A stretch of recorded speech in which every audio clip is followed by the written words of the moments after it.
You'll be on that wall. Right, big boy? Maybe you'll be on that wall. First time here? Yes. I was nervous too, my first visit. Are you a patient? I was. Now I just come in for checkups. He's incredible. A gifted healer. Is this your little boy? Yes. Well, if he needs help, you've come to the right place.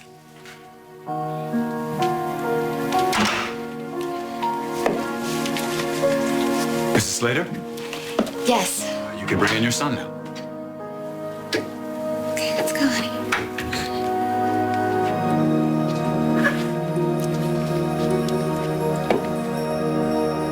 Thank you for seeing me today.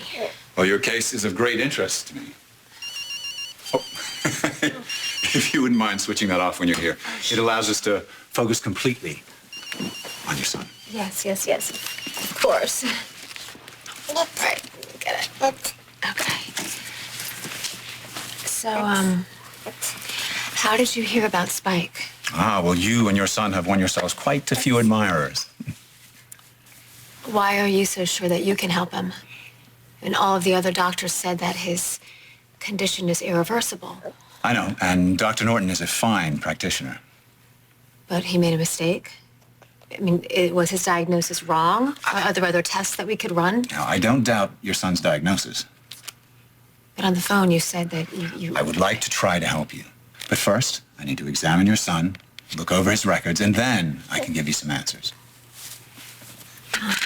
So you think it's possible that they made a mistake? It's more likely a lack of vision. Simply because I agree with your son's diagnosis doesn't mean I believe in the same prognosis. Thank God. I told them, I knew that there had to be something else that they could do. Well, I can imagine how you felt when you got the news. Everyone around you encouraging you to adapt and move on to the next traditional step. They want to do more surgery on Spike's skull. Cochlear implants. And that's an option, but for me, it's always been the very last option. I feel like it would be giving up. And that I am not ready to do. So you're a fighter. Yeah, when it comes to my son, absolutely. Well, congratulations on being an advocate for your son's health. It's just that Dr. Norton sounded so certain that surgery was the only way. And I respect Dr. Norton immensely. But sometimes you don't agree with him. Or any doctor who believes that all cases are textbook cases. I don't believe in absolutes. 50 years ago, we had just discovered antibiotics. And now they are a standard course of care used to make people well throughout the world. So you think that you can help my son? Well, I don't promise miracles. But if you would care to examine my track record, I would be happy to take a look at Spike. Okay. You want to look at a book? Come on, yeah, let's look at the book. Okay. All right. So these are all about former patients of yours? Who were offered little or no hope. Until they came to you.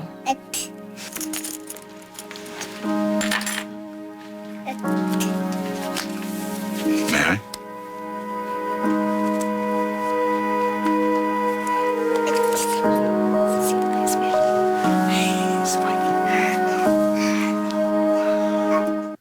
So what do you think? I mean, after examining him. Oh, I can't guarantee a cure. Your son has been through a lot. Surgery, infections. There are a lot of toxins in his system. But his hearing. I mean, you've helped other children. What about that 6-year-old, Alan Tufts from Boston? I've had success regenerating some degree of response, yes.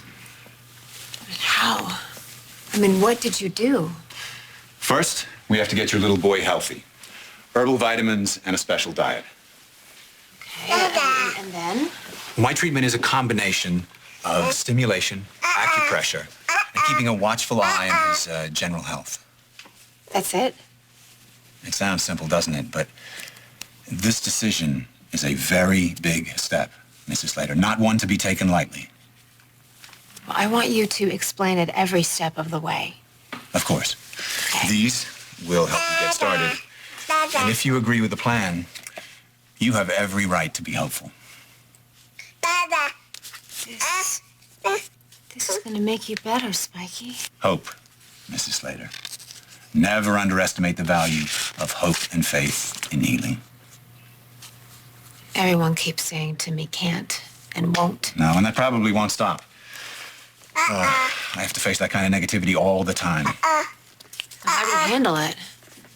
I heal sick people. That's the best response I can give. What do I tell Dr. Norton? Well, I can promise you that the doctors you're seeing will try to discredit me. They don't mean any harm, and they do have your best intentions at heart. They do, as do I, but they're so quick to rush to judgment.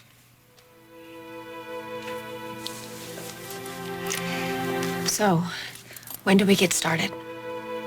Well, as soon as I can get Spike's medical records, and you need to educate yourself. Yes, done and done. Because your son's chances also depend on what kind of commitment you are willing to make. You have no idea.